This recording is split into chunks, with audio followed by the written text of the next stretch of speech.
opening statement about the quality of your team this year and how you feel headed into fall camp. The season is a little more than a month away.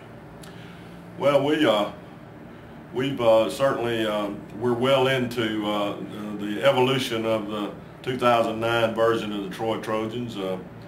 I guess it starts the day you finish the 2008 version, and we left New Orleans stinging a little bit with an overtime loss to Southern Mississippi, who was a very good football team the night we played them, and but we, had a good year, a year that we were proud of, certainly in the league, and being able to win the championship, but recruiting and academics and everything that goes into working out in the weight room and running and doing the things that the guys do a lot of the time on their own, leading up to spring ball and after spring ball in the summer, and we've had very few distractions, and for the most part everybody's tried to do what they're supposed to do, and which is a good sign, and we've got some leadership quality on our team, I think, and that's always big. A good element of seniors and experienced players, and some talent, and coming back. We do have some gaps to fill also at safety and corner and nickel, and on defense, a couple of inside guys we got to replace over there, and one defensive end was probably one of the smartest football players we ever had here, as far as just being a savvy football guy, and Kenny Maynor. And offensively, we lose 2 War Daddy tackles that we've got to try to find a way to replace Deion Small and Chris Jamison. And I think, and we lost a couple of outside receivers, and that I feel like we're going to be better at those outside positions if we can shore up our offensive line absentees there.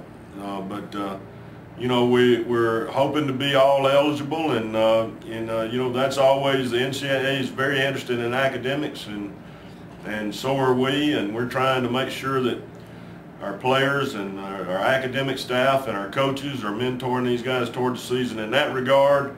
And once we get to camp on, I think we report July 30, and get all the things out of the way that we got to do before we hit the field and go into the 5-day acclimatization period that everybody's going to go through. I feel good about this team, but I also look out at all the other teams, and I would dare say that every team in our league is going to be better, and our league is going to be better. So we have to be ready and able to cope with conference foes week in, week out. Non-conference schedule is tough as always, with the reigning national champions, and probably picked to be the national champion in Florida Gators, and Arkansas in Fayetteville, and the Gators in the Swamp, and we play Bowling Green to open the year, a MAC school, and in-state rival UAB at home. I think the third game out. So we got plenty of work to do and leading up to, and then we'll have plenty of work to do week to week when we get to the season. And we're our number one goal will be to win the league, which is always is, and that's where we start, and that's what furnishes postseason opportunities for us, which looks like we'll have more opportunities for our champion and our second, third, maybe even on down the line teams if we get bowl eligible teams, and I think we'll have more than we've ever had. Right. Thank you very much, Coach. And go ahead and go to our question and answer session. If you have questions for Coach Blakeney, please press *1 on your touchtone phone. And the first question comes from Josh Parrott from the Daily Advertiser. Please proceed.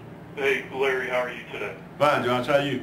I'm doing okay. Well, I think one major point of conversation this year, talking about what you guys have been able to do the past couple of years, is basically how you guys have been able to, have a piece or win outright, the conference championship the past couple of years. And right. I just wanted to check with you on what do you feel has been probably the biggest component of you guys being able to put that together, because I know Brett was talking about it yesterday, where the consensus was that kind of after Darryl and everything that they did up at North Texas, that was going to be pretty hard for somebody to do again.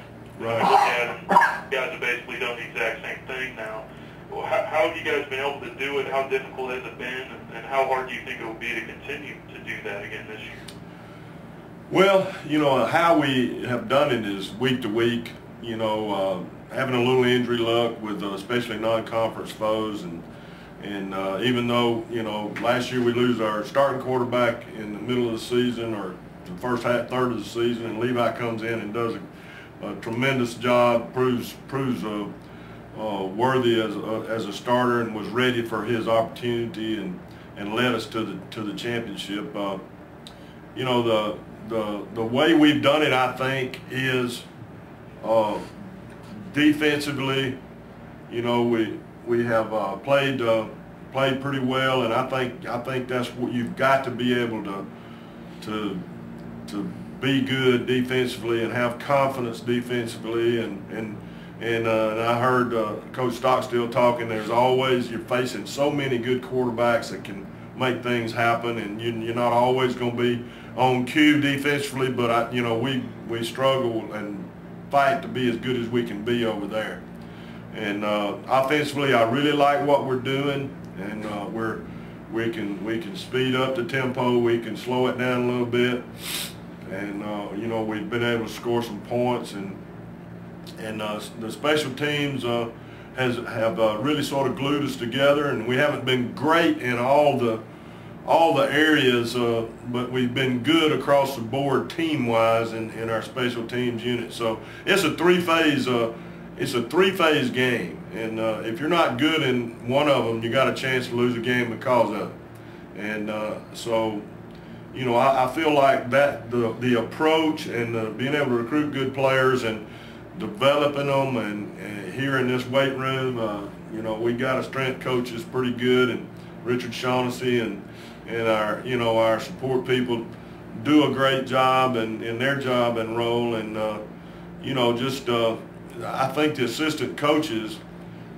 the mentoring and staying in behind these guys, you know, I call it coaching after dark, and you know, coaching after dark is important. The rules won't let us coach them on the field but 4 hours a day, or meet with them, or put them in the weight room. But 4 hours a day is not enough if you're going to maintain a caliber of student athlete that you've got to maintain to be successful, to get them to the field and get a chance to win games. If you're to look at the all-conference stuff, I know Levi was newcomer of the year last year, but then you look at the quarterbacks kind of getting a lot of the attention this year, and Corey Leonard and Rusty Smith, and I think, you know, duly noted there, those are guys who have both accomplished a lot in their career. Right. But you mentioned Levi already, and he really stepped in last year, and I think some people there knew what he had done at Richmond, but in some way he may have surprised some other people across the league.